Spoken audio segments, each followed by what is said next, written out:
And welcome back to another episode of Change Mindset, man. AJ, man. Yeah, man. Yeah, who we got, man? I ain't gonna lie, it's a pleasure to announce this guest we got for real, man. Yeah. Viking 3 times, you know what I'm saying? Elizabeth City, Viking Pride. Yeah, Elizabeth City graduate, Aviation, military vet, Marine Corps vet, radio host, actor, a lot of show. man. And if you don't know, those of you that was born and had the privilege to watch BET Comicview, Yeah. we got my boy, the one and only MikeMike, man. Yeah, man. That's that out. What they say, you harder until you run into somebody harder. Yo, Yeah, but it's a pleasure to be here, man. I'm happy that I got the invite. And once Leon invited me, I couldn't not be. man, definitely a pleasure, man. Definitely a pleasure. Man, we're gonna go ahead and get into it a little bit, man. Cause your story is very interesting to me, man. You know, whenever you went to Elizabeth City, to me you was a mystery. You always been a funny guy to me, but I didn't even know that you was a comic at the time. Right. You know what I'm saying? Until later on. You're originally from California, right? Inglewood, California. Inglewood, man. Laker Nation. Yeah. That's right. Right. So, man, tell me about how was it like growing up in Inglewood, California, and like who did you get that funny bone from? Like, because everybody in the family got somebody where we kind of thrive off of, like, where it's an aunt, uncle, or somebody like. Interesting story, man. Like I ended up into comedy by chance. I wasn't the class clown. Mhm. Had nobody in my family that was like doing comedy, was the funny person that, we all got those family reunions where people laugh and have, because that's why everybody think they're a comedian. Because I make my family laugh. Okay, that's Yeah. totally different than being on stage. Yeah. But I was born in Charlotte. Okay. In Inglewood since I was like 4 years old. Right. So that's all I know. 2 weeks into being there, got robbed. At 4 years old, you're robbing. Got robbed. 4 years old, Because, I'm a latchkey kid. Oh yeah. I was a responsible kid. My mom was like, go to Louisiana Chicken and get some food or whatever. Yeah. I got a bag of food that's spilling over. I stopped at the bus stop. Give me that. I got the dirty pipes in my hand, and these little kids came and said, "Hey, can we help you?" I'm like, "Yeah, why, sure." Yes. You snatched the bag, gone. Oh, you was being country. Gone. I'm sitting there crying. Oh, That's food. no, you got an ass. No, they wrong. And don't call people I'm getting. No, like how you rob a 4-year-old? That's crazy. I mean, man, they was probably like 4th grade or something. Yeah. Snatched the stuff, took off running, man, behind Zodi's by the Century Drive-In. People in Inglewood know the Zodi's. Zodi's was like the Target or okay. That's crazy. But now that I got a record, and I started going to the comedy shows, and I started seeing people from Def Comedy Jam. And my friend's cousin, she started dating AJ Jonathan. He's known as Ezel from Friday. Yep. And so, he was cheating on his wife. They leave yet. He was over at her. Oh, yeah, okay. And you short. I said, you got 3 generations of ugly people, teeth, but you can't fix your ugly. You can't fix it. I said, matter of fact, you better get somebody that look better than Leave yet, because your kids not too. Killing him. And he said, man, you should do comedy. And he said, most of the people that he comes at, like, don't say nothing back. Yeah, He said, man, I'm gonna give you 5 minutes. I got a show coming up. Went on, give my 5 minutes, put it together, got on stage. He said, well, what's your comedy name? I said, I don't have one. He said, well, what do your family call it? I said, my family called me Mike. So then on, got on stage.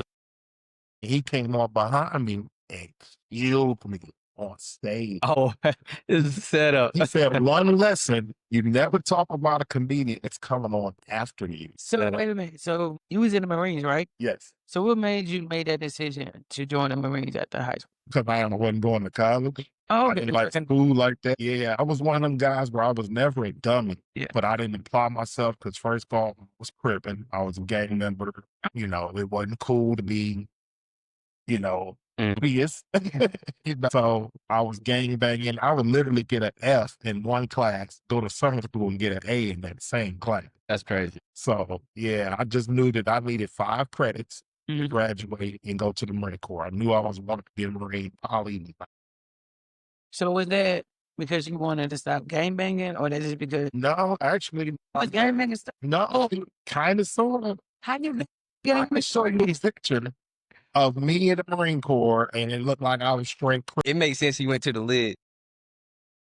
I was representing my hood from where I was from. Yeah. Right here in Cherry Point, North Carolina. I came from the West Coast to the East Coast, which ended up being a blessing because I was bringing West Coast swag to the East Coast. And then when I go home to the West Coast, I was bringing East Coast swag to the West Coast. Yeah. So I enjoyed it, man. I love being a Marine. I got lifelong brothers that I know that we will ride for and die for us. Yeah. Marine Corps, like I said, I wasn't the class clown because, you know, you want to try and be gangbanging and clowning. You want to be serious. How was it like growing up, seeing all the different gangs and all that? You know, welcome to Change Mindset. I'm your host, AJ Smith. Let's get it. And I'm your host, Leon Keenan. The podcast is for everyday hustlers who said enough is enough. We're talking to comedians, content creators, bosses, risk takers who flipping the script and betting on themselves. And if you're ready to level up and get in your bag, this is your sign. Tap in. Let's get it, y'all. Change mindset. Like I said, I've been writing a book, man, called From the Streets to the Skies, because God has always been in my life, even when I didn't know it. I had some OGs that was literally like, we be drinking our old English 800, and it's time to go ride on some fools, and they be like, hey, man, we gonna ride on these fools tonight, and I'm drunk at that liquid courage, and I'm like, yo, let's do it. Yeah. They like, and you go home and we gonna come get you. I'm like, all right, cuz, okay, you gonna come get me. Yeah. Sitting at home, man, I wake up the next morning, they put in work.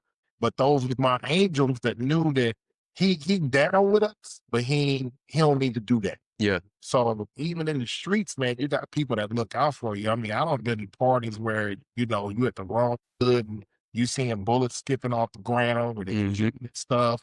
Because you talk to they ladies and getting the women and stuff, man, they shooting at you. So I've been through all of it. And it's a whole different life. So, is it true what they say about, I say, gang members? Y'all laugh. I mean, I'm just saying, they make it seem like it's just so serious well, that y'all can't even crack a laugh. you with your friend, Yeah. you left, I do laugh. but that's like, you looking harder, and you like, Yeah.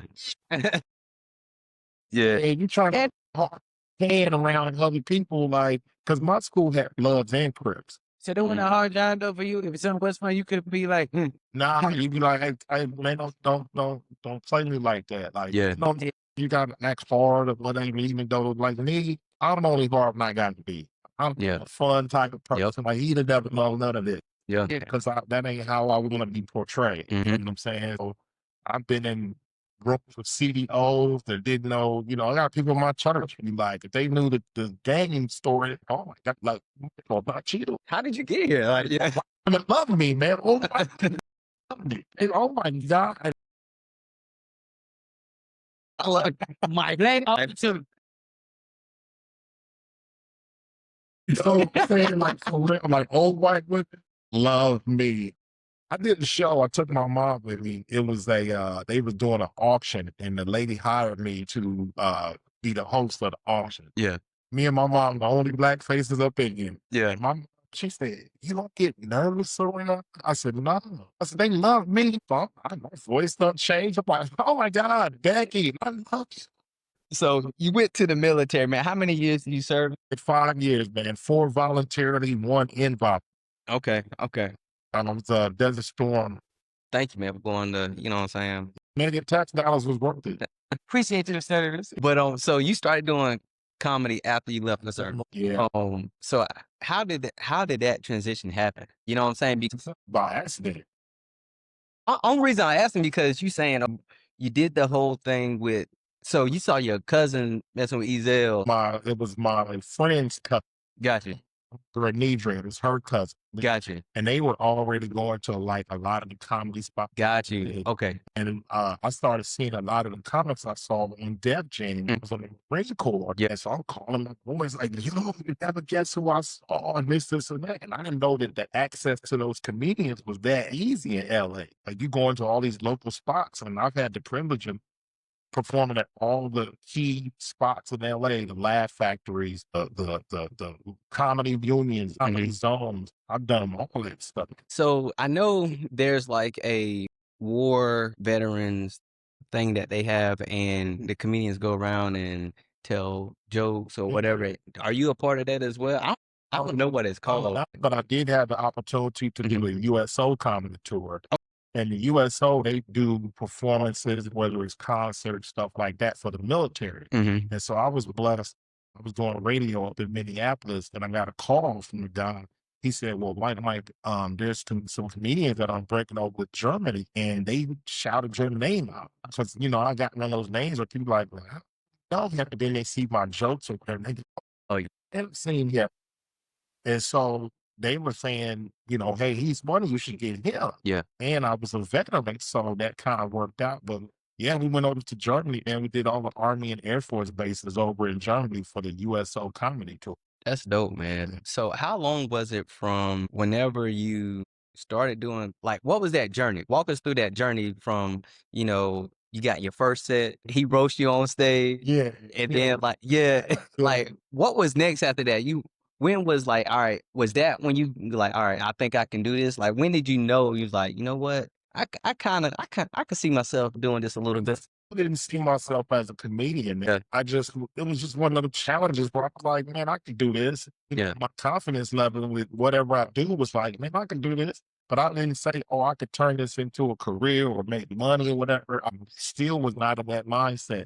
Like I said, every show I did led me to something else. And so I was doing 4,000 or 5,000 seat venues before I was doing like small clubs and stuff. Wow. So me being on stage was like nothing. Yeah. Like I already been doing it. I didn't know any better. So I didn't do the small club and then get nervous on the big stage because I've already been doing big stage. Yeah. I opened up for some Moors and been on tour with Dana Wayne, and that happened by circumstance. Right. On the radio, Dana Wayne was performing that Friday night at Orpheum Theater in Minneapolis.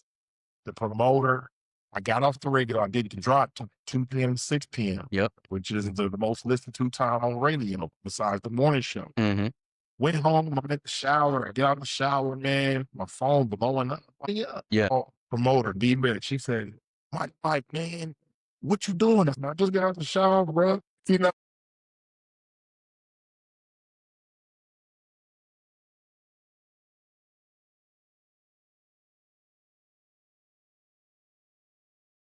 That's Yeah.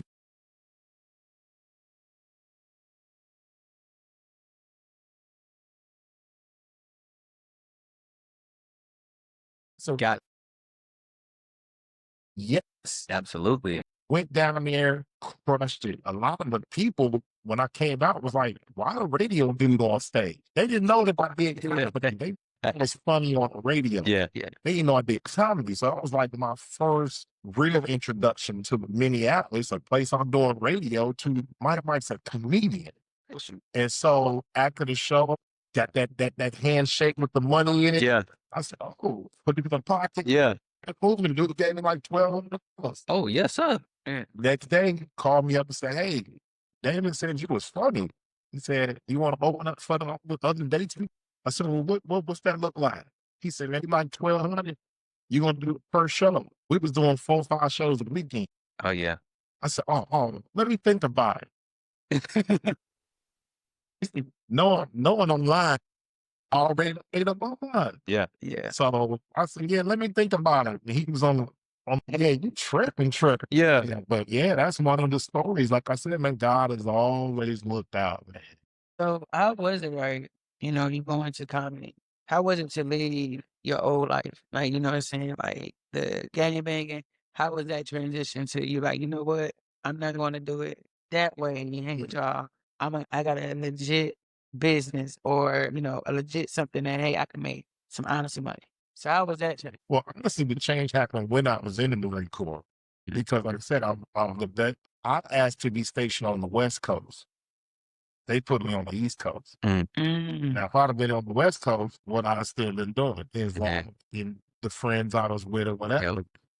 A lot of the young gangsters that was growing up in my neighborhood. They like, yo, if it's this MikeMike dude, like he ain't here to put in no work and this and that. So they go to my mom's house and like, where's MikeMike? She's like, he don't live near here. It's like, oh, he need to come back and put in some work. Look, young cats. Dang.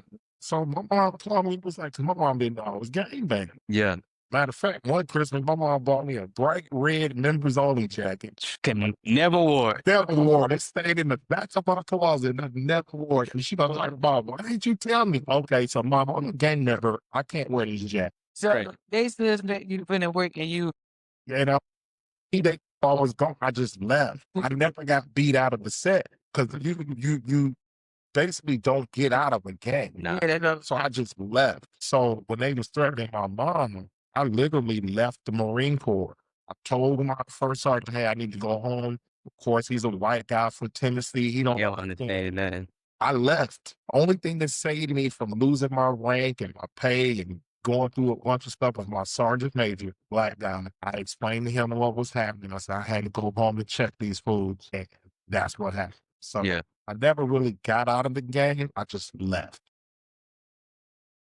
Man, that's so you went from serious guy to funny guy. And yes, you know, I live funny and be a people person. Then you know, to always be uptight. It was a time when somebody looked at me wrong. I'm like, man, what you look? yeah. Yeah. Why are you looking at me like that? And ready to go because you Yeah. have to prove something. Like I don't have to prove nothing. A dude can say something to me right now, talking crazy. I'm like, you got it, bro. I got stuff to live for. Yeah. And these fools ain't trying to fight no more. And they not. Yeah, you not a man They to coolin'. pull out a gun and shoot somebody. You a man. So y'all was fighting back then? Yeah, we squad. Oh yeah, we was getting it in. Yeah, you squad. Yeah. And that's an LA term, squad. Yeah. We used to squad. Yeah, you get Yeah. in. And it wasn't really no jumping nobody. I ain't never really jumped nobody. Yeah. If you my homeboy and you talking crazy to this guy, That's yours. you know, Yeah. Get your face back another day. but see the crazy thing about that is a lot of people have taken me for granted, thinking I'm soft because of my personality. Yeah. Yeah. And I say, well, hey, Mike back in the day, bro. Two different Mike. I had a show a friend of mine the same thing because I went to jail for him because he put weed in my car. That's crazy. The police pulled us over and he never gave me my money back from the car. Didn't impound it. Well, I got some stories to tell you, man. He talking crazy, calling me the B word. And I said, what? I had just left boxing practice. So how you put the weed in the car? Like you didn't know? No, I didn't know he was in the back seat. mm, In the front seat. We had just left an Outcast concert. We high, we don't smoke. We Yeah. hungry. yes. Man, let me go to this house and get some money. He go in the house. On behold, it's the drug guys. Yeah. He come out, the police follow us. I hit my signal to get on the highway. Right behind you. And instead of him taking it and saying, hey, this is mine, we know the law. If it's Yep. in your car, it's yours. Yep. Fool had me go to jail. And this fool don't went to the after party while I'm locked up. Damn. What? So yeah, months went by, and I told him I was gonna shoot him and all of this. Yeah. And you know, months went by. I said, man, he just a punk. I know that, you know, I ain't dealing with him. Saw him later. He kept calling me the B word. I said, So you ready? Yeah. Fact. You know what's so crazy? Down south, right? When we think about suburbs, right? Mhm. And I'm talking about from up north, Midwest to West Coast, right? yeah, Down south, our suburbs look like suburbs. You know what I'm saying? okay, When yeah, we say suburbs, we talking about Lake Norman, we talking about Valentine. Right? okay, When up north people say suburbs, y'all suburbs is anything outside of the major city. yeah, I'm like, this is not the suburb, this is the ghetto. So, okay, at least where the money don't go at. Okay, the money don't go to anywhere outside of Chicago. Like, my wife grew up in Riverdale. Still in the same county. Yeah. But guess what? But Riverdale is as hard, and it's right there by Harbor. Yes. So when country people say, oh, he probably the suburbs of LA, Mm. I understand what you're saying. Like, it's worse than that.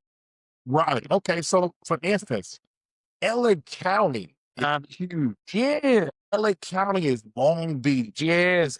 You know, it's a whole bunch of cities that encompass in LA County. Mhm. Now, if you're from Long Beach, you ain't from LA. Yeah, exactly. But you move from LA to Long Beach, and you're still in some bull because they still gangster. You move to Anaheim, there's still some Crips out. You can't get away from it. It's a game everywhere.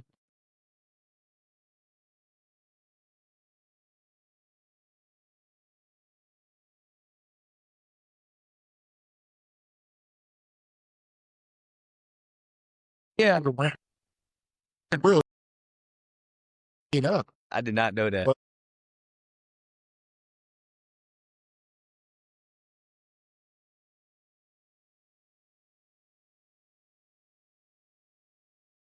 I did, real. You had you saying with comedy had taken you a lot of places, right? Mhm. And you said, you did the whole thing, Giselle gave you the opportunity, you went to Germany, right? Right. Walk us through like the process of like how long was that time frame between you did all of that, you started doing these shows, getting on some of these big platforms, open up for some big artists to when you get on Comic View, man? Because Comic View, you know what I'm saying, is a big deal. You know what I'm saying? Was a big deal, especially that's a part of my childhood. Right. Man. So everything happened fast. Like literally when I was on tour with some more and we went through Minneapolis, the program director for the station I ended up working for was in the audience. Cuban. And he was laughing so loud. I'm like, bro, you throwing me off? Because he was laughing. I mean, the type of people you wanted. Yes. Was obnoxiously loud. And so I said, man, I said, bro, you got a good damn time, ain't you? I said, we can think milk done here. And he was laughing at that. So then later on, he came back behind stage and he came backstage and was inviting us to the morning show the next morning. But the morning show started like 6 in the morning. Yes, early. So she's always glamorous. She ain't going to the morning show no 6 in the morning, but she's like, yeah, I'm gonna come. I'm like, she ain't come. Right. And so I had given the guy at the hotel 2 tickets for him and his wife, and he drove the van for the hotel. And I said, man, they asked me to come down to Camo J Radio, tomorrow morning. I said, do you drop the shuttle? He said, the shuttle won't go there. He said, but man, I'm gonna come pick you up since you gave me and my wife tickets. I'm gonna take you down there. He wasn't doing it for me. He wanted to go to the state, ask for some tickets and stuff. Yeah. So I ended up going down there, man. I clowned on the show. Like I was acting a donkey. Yeah. Everything was hitting. People was calling like, who is that? Who is that? Months later, back in LA, got a phone call for Q-Man. Yo, man, this Q-Man, you ever thought about a career on the radio? I was like, not really. And he was like, man, we want to fly you up to Minneapolis and show you Minneapolis. The only thing I knew about Minnesota was Prince. Yeah. Purple Rain and stuff. Yeah, that Prince. Yeah. Not true. Chicago. Yeah. Indiana, all running from warrants or something. I'm hanging out with Jimmy Jam, Terry Lewis. I'm hanging out with Prince. I'm hanging out. I didn't even know these stars was there in Minneapolis. Minneapolis have a big musical roots. Yep. The group Nest. Yep. I knew them when they were in high school. That's crazy. Yeah, they used to be called Straightforward because it's foreign. Yep. So I know Margaret and Tweet and T-Lo, all of them. Mid Condition. Yeah. Condition from Minneapolis. I know them. Right. They still got a nice little industry going. They got heat, man. Then anybody at that time that was making music came through Minneapolis. Right. They had it. Music jams. They had the keys. Pictures in their studio. They had the keys. Grammys and stuff. What? Yeah. So everybody was doing the big, man. That's when you had, like I said, you had Stephon Marbury and Kevin Garnett and all hanging out with the Minnesota Twins. And that's when you had Randy Moss with the Vikings. Yeah. They Culpepper and stuff, man. Yeah, man, that was hitting back then, low. Man, it was jump. It definitely. So how long did it take you, so after you did your 5 minutes, did you ever, sit down and do research, you know what I'm saying, or try to perfect your 5 minutes to make it really big? I took it seriously. Anything I do, I take it seriously. I do my homework, and that's one thing that's lacking with a lot of comics, so-called comics nowadays. I did my homework. Like I know who Mom's Maybe is. A lot of you ask a comic, who's Mom's Maybe? A lot of people think JJ is just for the good times. No, JJ did comedy. There's a lot of white comics that's funny. Yeah. Some of them material, like I can't relate, but that don't mean it ain't fun. So I checked out everybody. Red Fox was hilarious. But you got some of these younger comics over there. That's old school. That's old. Bruh, he wrote jokes. Yeah. There's a setup, a punchline, and you have to know how to write jokes. You ever had somebody come to you and say, man, let me tell you, that right there, it was so funny, and they tell you, you sit there, That shit wasn't fun. It wasn't funny. Because then they said, oh, we had to been there. Well, if you would have set it up for me to Tell the story, yeah. it would have been funny. They didn't know how to tell the joke. Yeah. So you have to know how to write jokes. And he knows, I just went viral about 3 weeks ago for a joke I wrote 25 years. And it's talking about the douchebag. The bag. And if you saw Ricky Smiley's new stand-up Foolish, he just did a joke about the douchebag. One thing about me, I've always written, and then somebody would do a joke similar to mine, and I'll throw it away. And another comedian by the name of Hope Flood, she said, "Why are you throwing your jokes away?" I said, "Because somebody already did it, and they did it on TV, so they don't even think I'm stealing You're doing stealing. jokes." She said, "My great minds think alike." Yeah. I said, "Wow." Yeah. But then some things. Yeah. DJ Johnson stole some stuff from me. He stole some stuff from me. So some jokes are too similar. Yeah. And when you know that you've been around that person, they say Ricky Smiley stole my joke. It wasn't like mine. Yeah. But when it's verbatim, word for word, and you just switching certain things, you know. How long did it take you to understand the business part of comedy? So, like, what year was it when you first got on stage? What year was that? It was 98. Mm. And even how I got on Comicview was just God working it. Cookie, the one that's coming October 4th at the VFW Sharp. Tickets. Get your ticket. She called me and she said, Mike, I just got booked for Comicview. And I said, yo, that's dope. Like, man, congratulations. And that's, I'm never a hater. Never a hater. I said, man, she said, I got the girl's number. I said, for real? Now, this is after me 3 years in a row sending in my video to Comicview. Because remember, they used to say, you don't want to send to your tape. I was sending my tape, trying to do it the right way. I said, man, you know, get in the girl number. She gives me the number, and I call her. I said, hey, I said, this is comedian Mike. Like, you left for a message on my machine. I'm trying to figure out what it's about. Like, it's probably about Comicview. I called you. We only have a few slots left. So if you want a slot, you're going to have to tell me that. Oh, so you finesse up. And that's all the way in there. Exactly. Can't think. Ain't called me. No, I called her. End up getting on Comicview. And here's the crazy thing. Cookie came down to Miami. This was in Miami. She came down and something happened with her hotel, whatever, but she didn't have a hotel. I was still in Cali. She called my mom because I was on the plane. I was at the airport when she called my mom, headed to Miami because she was there a day before me. Yeah.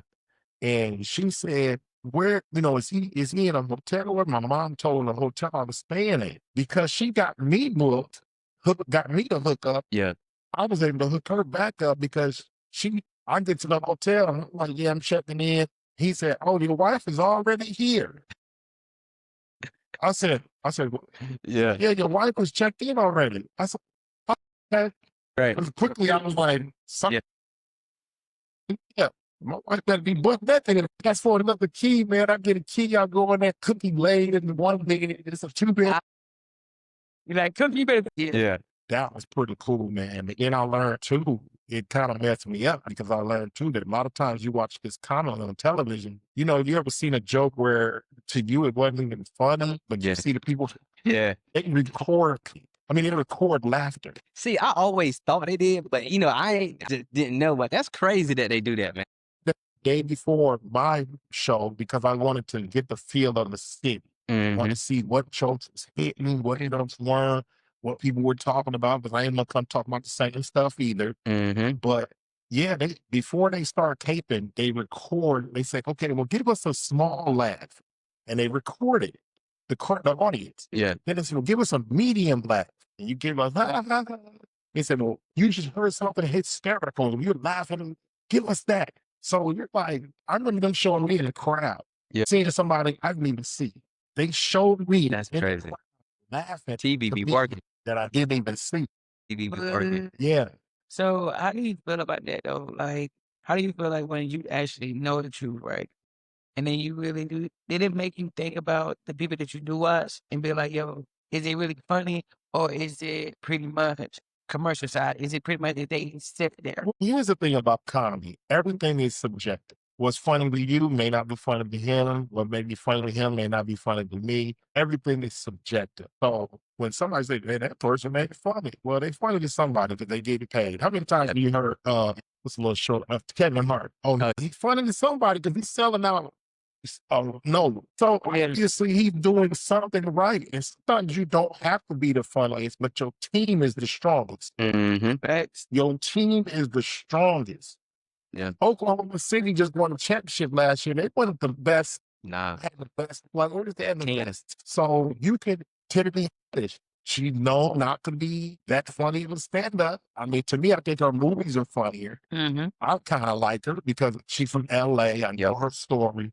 So I'm gonna support the West Coast kid. You know what I'm saying? Yep. But she don't have a good strong hour. She's funny, but she don't have a good strong hour to be headlining behind some of the people that I know that's hilarious. I'm saying, but her team is out there working and she's doing her thing. True. So That's man. there's a lot of comedians that's out here right now, man, that's grinding, and you don't know the name, but they hilarious. Yeah. So what do you think a comedian that's doing the grind, is putting in the work, what do you think they have to do in order to see that success and see, I ain't gonna necessarily say the fame, see the progress of their work? And see, that's the thing that we'll Especially with social media and everything, because a lot of times people can get the whole social media comedian confused with the stand-up. You know what I'm saying? So that's true. But you have to be honest with yourself, man. You gotta know that I'm an internet comic. I'm not gonna embarrass myself by trying to get up there and do some material or whatever. You gotta know your lane. And if you don't know your lane, then you know, I think I had some great comics and mentors that taught me some stuff. Okay. We'll let it be for instance. You say you've been doing comedy, right? Yep. That's what's up. Are you a comic? Believe it, man. Yeah. You're not. Okay. Because here's the thing. What's your tax ID number? True. Is you? What's your tax ID number? I ain't So if you go out here and do a show right now and I give you $200, where that $200 going? Taxes on you like a drug dealer. Yeah. So when you start and I'm saying this because this happened to me. Yeah. Hope Flood, who literally came and picked me up in her BMW back in the day, drove to Southgate, California, picked me up, took me around. These other comedians, Honest John, and all these was basically took me out of Halloween. She said, "Well, what's your job?" And I said, "Well, I'm a comedian." She said, "Well, what's your tax ID number?" I said, "I don't have one." She said, "Well, you're not a comedian, and you're not taking it serious." I said, I didn't. Yeah, you just put me on to something. I "Taking $1,500 a show." yeah. Yeah. So if I come from the show, if I got a pocket full of money, and the police pull me over. Wait, I can go to jail for taxi bitch. Yep. Like how they did, what's the monster? For what he was doing, so they got him. And you evading taxes. Damn. Yeah. That's game. That's game. So wait a minute though. That's game. So when do a comedian do that though? So let's say, right, I'm a new comedian and I'm doing open mics. So should I already be setting up my EIN and LLC? Do you believe in yourself? Yeah. So you know eventually you're gonna start making money, right? Yeah. So yeah. So my thing is this: how do a comedian set up a EIN? How do a comedian actually, we know about business. Yeah. We know how to do the LLC for that. Right. But how do a comedian do that, and how does that record work? Well, that No. quick conversation. Quick conversation, and like I can tell you off air, like stuff. But like I said, man, you can't be out here saying I'm a comedian and you making all this money and all this stuff, and you're not paying your taxes. Because you can't say that's my job. Yeah. You know what I'm saying? So you can't say that's my job. Till then, it's a hobby, basically. It's a hobby, something that you just doing. And like I said, grind. It's a grind. It's so many people that have fallen by the wayside because they don't did a bad show or something like that. You're going to have a time when you had a bad show. You're going to have a time. I remember one time, man, I was going through some baby mama drama in Minneapolis. This chick don't have me arrested. I was supposed to be opening up for, what's his name? Baby mama, I thought she was a good. Man, baby mama drama. Some of them is just crazy. Oh, you make her crazy. Didn't but take full responsibility because when I went over to her house, I knew she was mad. I shouldn't have went over there. So I learned to take responsibility for my part of the situation. But I was opening up for what's his name? He do the Michael Jackson real good. Not Chris. Eddie. Eddie, listen. Opening up for Eddie Griffin. I didn't get out of jail 6 p.m. The show started at 7. So my middle Wasn't that? and I got booed right on stage. I got eaten on stage in Minneapolis at home where I'm from. Oh, it just had me distraught. Now that could have derailed my career, but I didn't let it define. I knew there was stipulations to that. I got booed. You know what I'm saying? So how do you feel about how a lot of new comedians, right? They don't write. They just go off the head. How do you feel about that? You know what I'm saying? As your area, y'all wrote. Well, that's those comedians who think because I'm at the family reunion making my family laugh that's what I can go on stage and do. Some people get away with it, some people don't. But here's the thing about open mic. You go do open mic, you still get a false sense of your comedy because you got 25 people in the audience that's your friends. Yeah. Because you're invited them. Yeah. That's a false sense of, you being funny because they know they gonna laugh. Nah, it's totally different. You don't have to write it because a lot of times when you're on stage, something happens, you quit with it, and you don't spend 10 minutes on something that was just happened. Yeah, you got to know how to get back into your written comedy. It's called a comedy routine for a reason. The only time I won't do comedy routine is if you just don't see me 4 months ago, and now I'm giving you the same jokes from 4 months ago in the city. I ain't about to do that. That's one thing I respect about Cat Williams is that he's not going to give you the same show every time. And there's comedians out there like that can kill it. Bernie Mac will never give you the same show. You can watch the interview about the Kings of Comedy. The other comedians were sitting around watching Bernie on the screen. Because Bernie doing a whole different set. Crazy. That's brilliant. That's brilliant. You got to there's some people out there not even trying to follow. And you always want to set up your show to where it's always elevated. You don't want to have a show where this comic just killed it. Now next comic don't came up and he like. So what's the rules, right, with comedians and a producer? How do you make sure you get paid? Well, you got to negotiate your contract. Well, I know we were talking off here, but I know that you said, hey, you make sure you get the check before. Yeah, that. Okay, if you a comic out there, I'm looking dead at the camera. If you a comic out there, do not leave your house unless you got half your money. Covers both sides. Because as a promoter, if I'm giving you half your money, that's a contract. I could sue you. We go to court, and I'm getting my money plus court fees. That's helping you too, because back in the day, a lot of comics would say, this person was booking me for $500, right, for next Friday. Get another person call me after that. I'm already told you I'm gonna do your show. Oh, we're gonna give you $1,500. Which show you doing? Hey man, What show you gonna do? $1,500. Exactly. That covers you, that you don't send me half my money. That covers you too. And it also covers me as a comic because I know you're serious about this show. But there's no way I'm going to jump on some plane. You bought a ticket, one-way ticket. It ain't round trip. I ain't going. But it's got to be round trip. What I'm going to take a one-way ticket for and hope that you need my other ticket? Well, I thought that once you name your price, all that flight and all that's in. No. Okay, so I have a show in Vacaville, California, September 20th. So the promoter, shout out to 360ent.com. Get your ticket. Jay Holiday, he'll be performing, and I'm the host. I've already got my round trip ticket, me and my girl, because I don't take my manager or whatever, but my girl knows she's gonna be selling them t-shirts for that merch. For her. So I'll pay for nothing. I got I'm gonna have food, my stipend for my food. There's a writer involved where you tell them, hey, this is my writer, this is what I need in my dressing room. Now I'm not extra. Some people be stupid with it. I be all blue M&Ms just to when they walk in to see if you read the writer. You don't see the blue M&Ms, you know they didn't read it. Yeah. Yeah. I don't need the steaks and all that. Just give that to me. Check. Yeah. Yeah.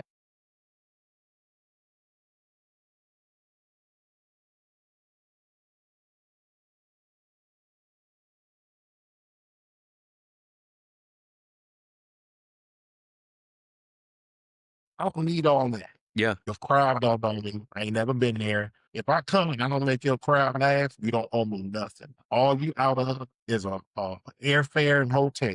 You don't owe me nothing. I tell you what, I ain't never left without getting paid. What is something that, because I know time we've run up close to the end of your time, right? So what is something that a comic that's 5 years in, right? What is the main things that they should be doing right now? That's 5 years in. Yeah. Well, 5 years or more in. it's a different time. Yeah. And I'm learning this right now. Mm-hmm. Record everything. Yeah. Put everything. I don't care if you just sitting around picking your nose on social media. Put everything on social media. People are looking for content. Yeah. Put so much content out. Okay, here's the thing. You listen to the radio here? Every now and then. Okay. How many times have you heard that stupid dude with them commercials? The dog. Oh my God. And you like, I did radio for 10 years. Yeah. That is so ghetto. It's Yeah. just you doing that in no white station. Nah. Dude, it's terrible. Yeah. It is terrible. Yeah. It's on the radio talking about some salmon. Yeah. Yeah. Bro. He talking about some salmon and some scrimps. I ain't gonna lie. But even as bad as it is, up to some point where, but see, here's the thing I know too. He gonna wear himself out. So you get to the point where now it's oversaturated. Now you don't have the same effect that you had when you first started. So now you oversaturated yourself. How many times you gonna go see the same comic in the same city? True. Yeah. That is true. With you, right, been in the game. So how long you been in the comic for? You said 1998. How is it now, right, when you're seeing that now when you was growing up, right? Mm-hmm. That social media was something personal, something private. Right. Hey, this is what I want to share. Yeah. So now when you seeing, your other peers, it's just like, Mm-hmm. shit, we gotta be on here like this goddamn kids and shit. Like, Well, here's the thing. how is that changing for you when you saw that? I could have been a comic who was famous right now. Mhm. Because all the people I started with are famous. D. Ray Davis, Dion Cole, B. Cole out of Chicago, and all these comics are out of Chicago, Little Red. Yeah. I've been at a show with Little Red where people was looking at me like, Mike, are you going up? Because this dude ain't fun. Wow. And I'm like, he was bomb. He was bomb. But this dude is famous now. Yep. Leslie Jones. I've had comedians that will call me, man, and sleep on my couch out in LA. Wow. But like I said, then there's levels. One of my boys, he was in barbershop 1 and 2. He's doing cruise ships. So his whole niche is cruise ships. Yeah. Mark Simmons, Brother Simmons out of Chicago. Yeah. He's doing cruise ships. He ain't famous. He making money and a living. I've always been that comedy where I come into the weekend where I had 1 foot in, 1 foot out. Because I was allergic to being broke. So a lot of the comics I'm saying, they were broke. Mike, man, can I sleep on the couch? Lavelle Crawford, when I used to do a show, I had my own comedy night in Minneapolis called the Cotton Club. I would bring all those comics, the Dominiques, I would bring them into Minneapolis where you could see them for $20, $25. Now you ain't seeing them for less than what Michael Blackson, all these comedians I started with. You can see them for $25. And that's what I'm trying to start here in Charlotte, where at my show, you can see a comedian that's on the rise, Mm-hmm. and you can see him now for $25. It makes sense. It makes sense. But like I said, I never put 100% into comedy like a lot of them because I wasn't trying to be broke. So I how, always had a good job. Right. Always had a good job. so how was it, right, when you saw that comedy was becoming too serious? It wasn't funny anymore. Like the audience was pretty much becoming People. Sensitive. So how was it, for you that you kind of really came at the raw, you know what I'm saying? It still peaked around 98. And there's a thing of degrading people. There's a way to talk about people without offending people. You know what I'm saying? Like my agent at the time, I used to do this joke. It was a retarded joke. Mm-hmm. And And he said, well, some of this stuff I can't send it out because one of the person that I sent it out to has a retarded child. See, now you can't even say retarded. Right. You know what I'm saying? Yeah. I mean, the song "Let's Get It Started," let's get it started. You know, they first started saying "Let's get retarded." Yep. And it changed. Yeah. And now we know in the community, it just made him praise. And he wanted me to do retarded. It would be like he retarded, but I used to do this joke about this retarded dude coming up to me and he wanted to do the cha-cha slide. He'd be like, I'm going to hit the captain slide. You know, that consciously, I can't do that joke. Yeah. You know, I still talk about gay situation. Mm-hmm. Because gay is nothing new. Nah. We all had that one dude who never played football with us, but he would be over in double dutching with the girl. And by the way he tried to get in when he was doing us, we already knew. No, and I just say Don traded. But we didn't care. Oh, do you? We know you ain't like to us. Yeah. But yeah, and that's one thing about me, man. I don't care what your sexual preference is and all that.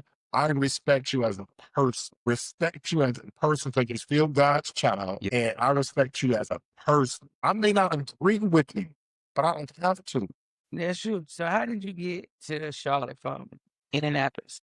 Minneapolis. Yeah. Lobster. Minneapolis. Extra ends coming. Minneapolis. Just say Minnie. Well, I didn't come from Minneapolis. I came from LA. Yeah, that's it.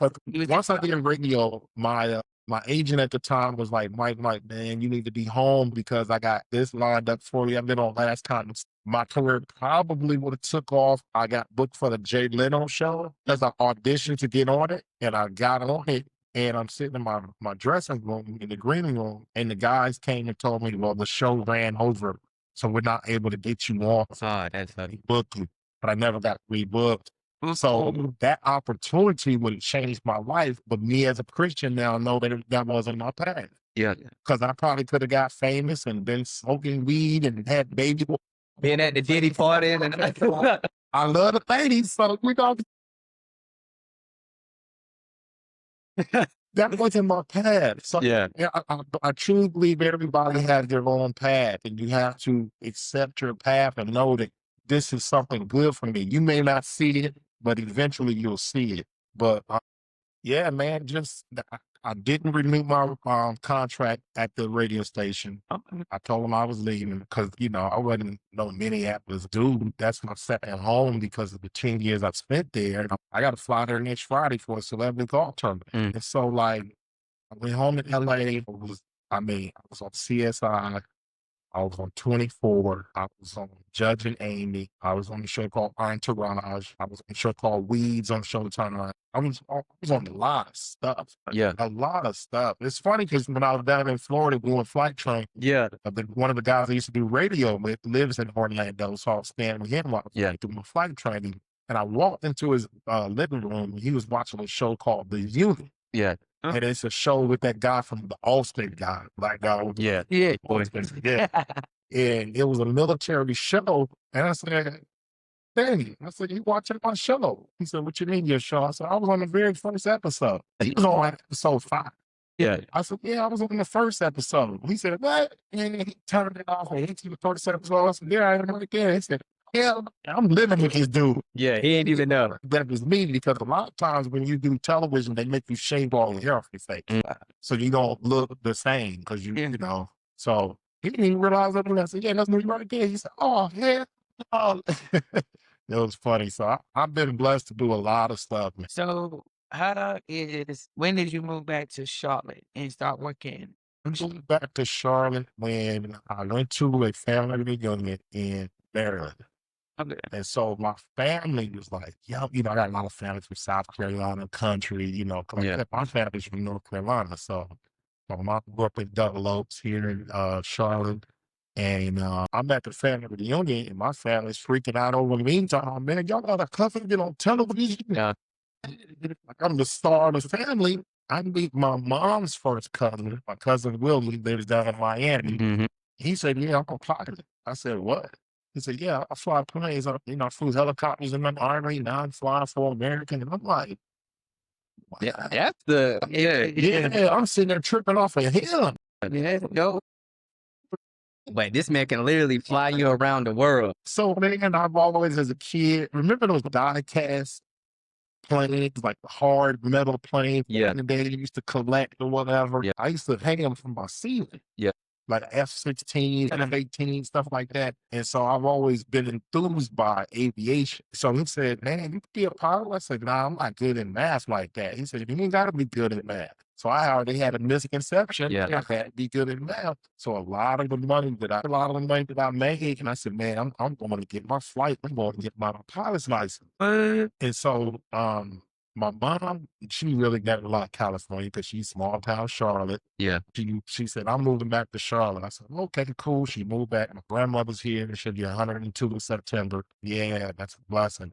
So I started doing my research. You know, I'm the only one out here in Cali, and moved back, started doing the research, started in Elizabeth City State, had an aviation program. Yeah. I said, let me go do that.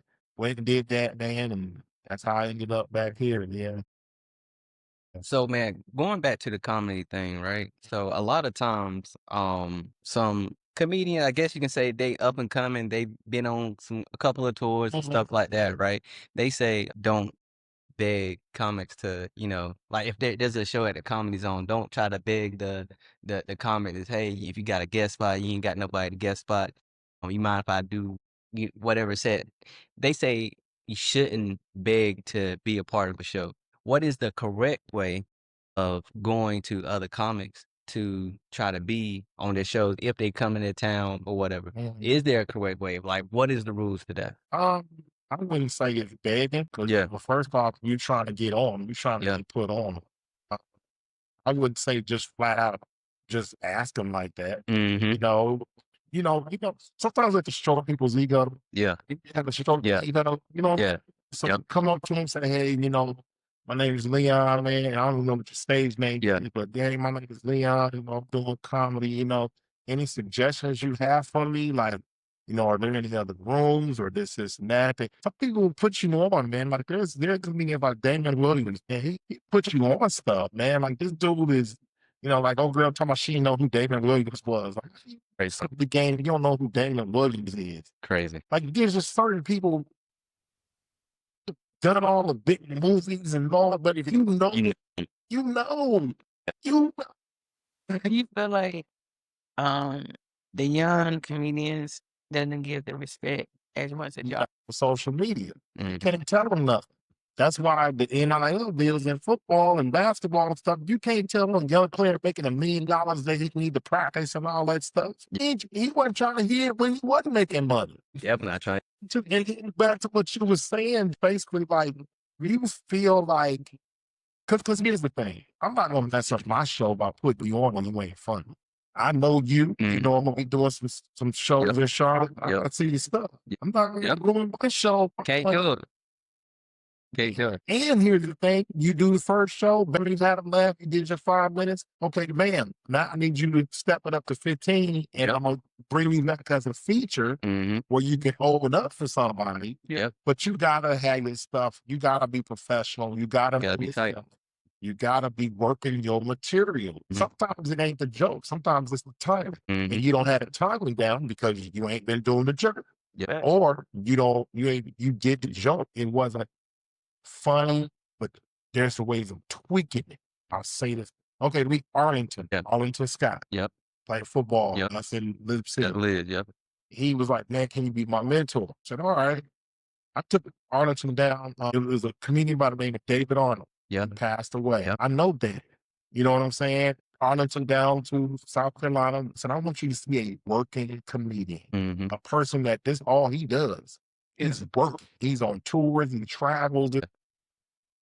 We get down there and David Arnold said, yeah, I'm the funniest guy on the moon.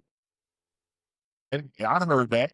But I get on a funnier, but I don't say nothing to come Arlington. Dog, you wait. Bro, just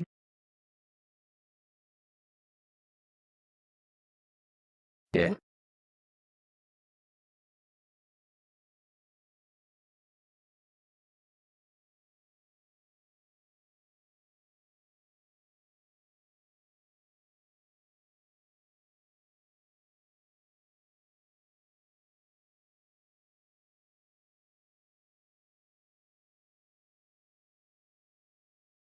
This is an all-female.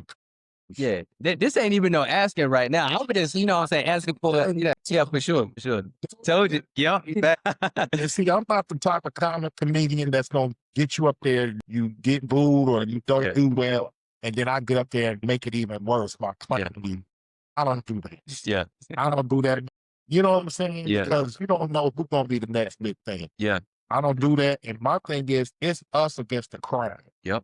It ain't us against each other. It's us against the crowd. And when I say that AJ, he clowned me when I got, he clowned me, but then he fixed.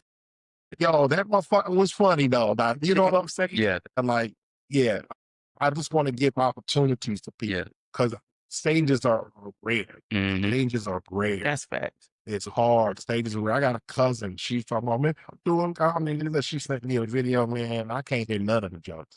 Wow. I can't hear none of the jokes. I said, well, how am I supposed to gauge you off for this? Yeah. So how was the comedy scene in Indianapolis compared to Charlotte? And what? Think of Minnie Mouse.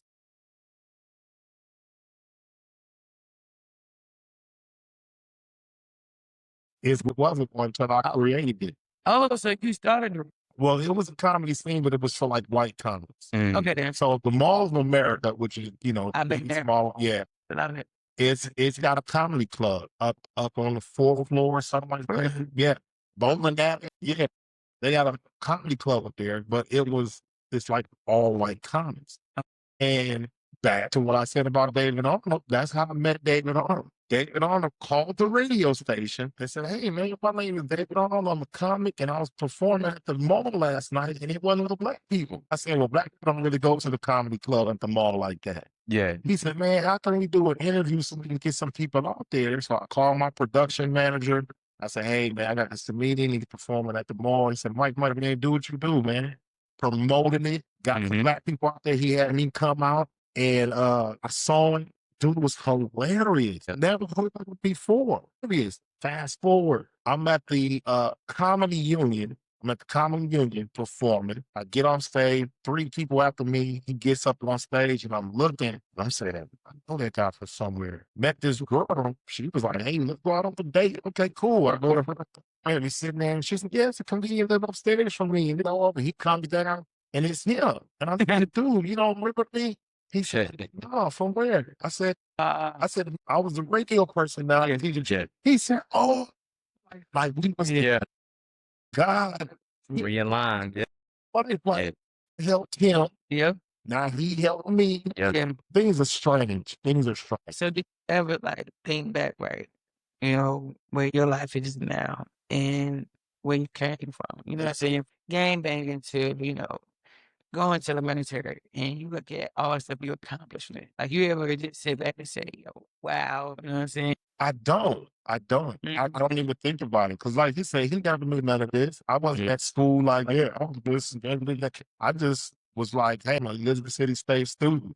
Yeah. You know, and that's how I carried myself. I mean, you know, I'm traveling with the girls' basketball team. The girls' basketball team to this day don't even know I'm no WNBA player. Right. Yeah. I know girls that I could have called and get them straight up. Like, hey, this is what you need to make. But they just thought I was just this guy that just traveled with them filming their games. And I never led them to anything else. You know what I'm saying? I just wanted to be, I never was that guy. You know, my accolades and all that stuff. It's uncomfortable to me. Like, even when I was on the radio, I would go somewhere making a personal appearance and say it's like with some kids or something. They're like, oh my God, that's my like, yeah, and no, it's weird, but Man, you could be. I like to perform in front of press, but I don't like being in a crowded scenario. I'm a home dude, you know, movies at the house. I go to AMC. I'm a AMC, an A-lister. Yeah. You know, a weekday. You gonna be tired, yawning. Yeah. So did you get your, did you graduate and get your become pilot? Yeah, I'm a pilot. Yeah, my commercial license and stuff. So you actually went through it. Yeah. So how was that process? Because hold on, wait a minute now. No, you gotta go with it. We gotta talk about this.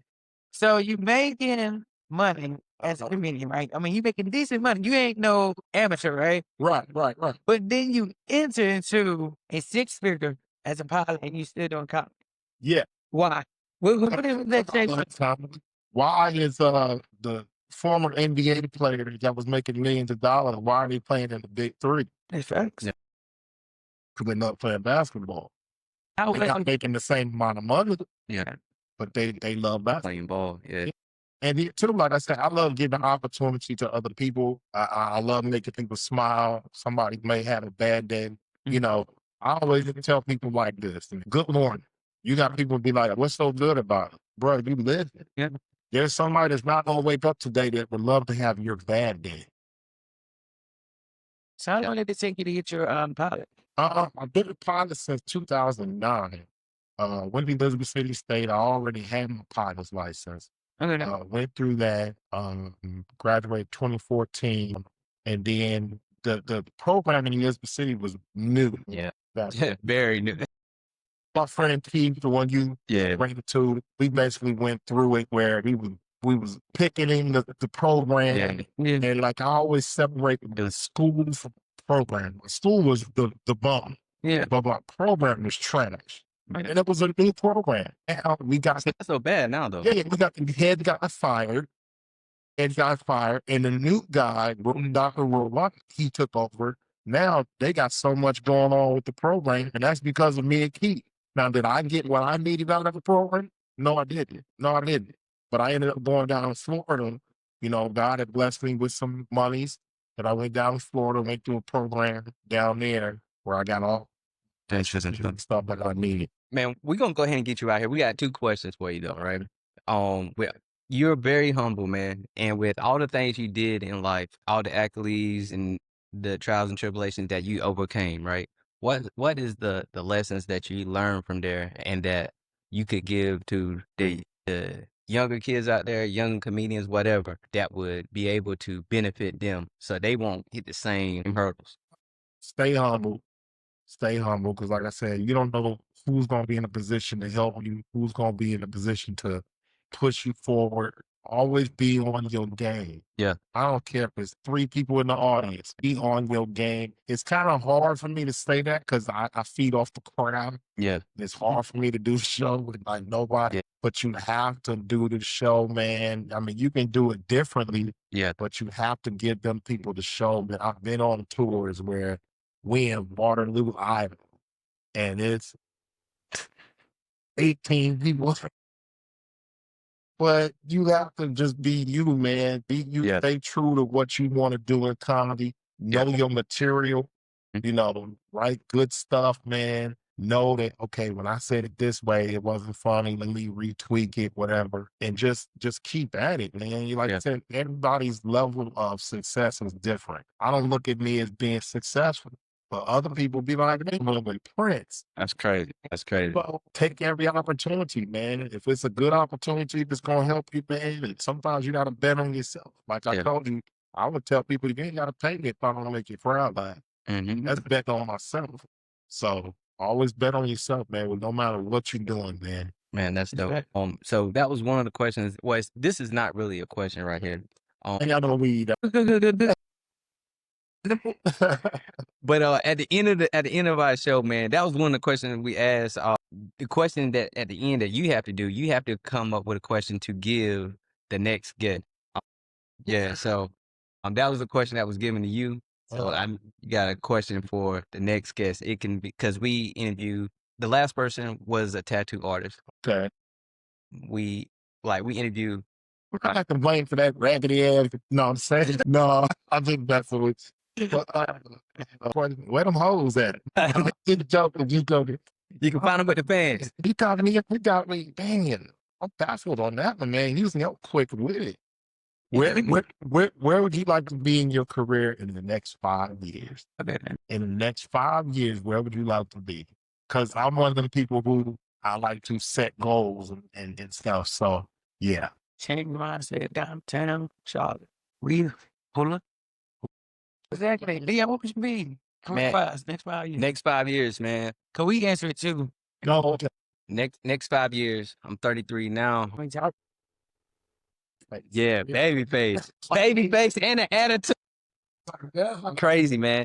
Yeah, man. That another story, another day. next 5 years, man, in particular with comedy, man, I see myself opening up. I see myself featuring. I also see myself producing some shows too, to kind of expand the scene in Charlotte. That's what I see next 5 years, And man. you have to do it by yourself. Sometimes Yeah. you got to do it on your own. Bernie Mac started with his own show in Chicago, where he put his own show on. His show was fun. Another comedian, by the name of what's one of the baby kids? I know what you're talking about. He died. Yeah. Yeah, man, he had his own show on Crenshaw.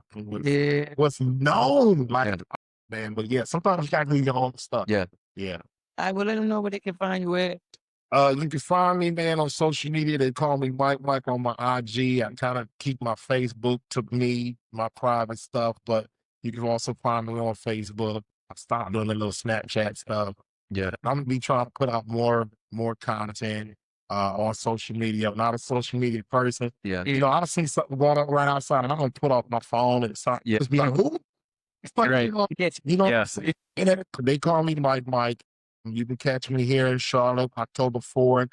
Like I said, you go on up my IG, you'll see that I'm in Vacaville. The guy that's promoting the Vacaville stuff, he's gonna be promoting some comedy show. I can plug you know what I'm saying? Yeah, man, I'm gonna be all over, man. Just keep an eye out on social media and be calling Change Mindset and shout out my stuff too. Absolutely, man. One thing about y'all, man, I appreciate the offer. I appreciate, coming here and talking to y'all. I'm a people person. Y'all can see that. Yep. I love you, man. I love it. Appreciate you, man. Thank you for coming by. Oh, yeah, no doubt. Take care of that baby now. Hey, y'all, it's been another episode of Change Mindset. Holla at y'all, man. Yeah. Mike. Back in the day, a brother used to be in the shower.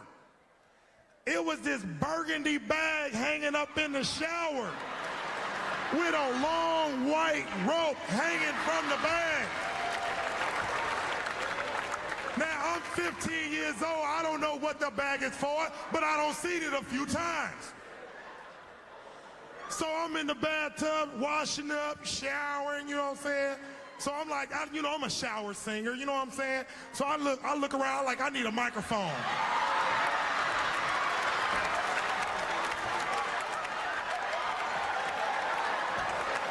Cool it now.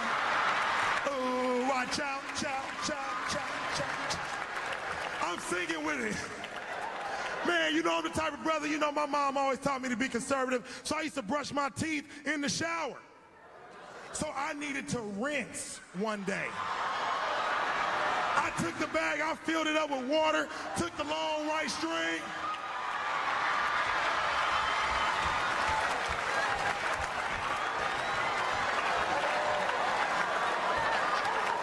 I'm just saying though. And the first time I went down on a girl, I was wondering why it tasted so familiar. Yo, welcome to Change Mindset. I'm your host, AJ Smith. Let's get it. And I'm your host, Leon Keenan. The podcast is for everyday hustlers who said enough is enough. We talking to comedians, content creators, bosses, risk takers who flipping the script and betting on themselves. And if you ready to level up and get in your bag, this is your time. Tap in. Let's get it, y'all. Change Mindset.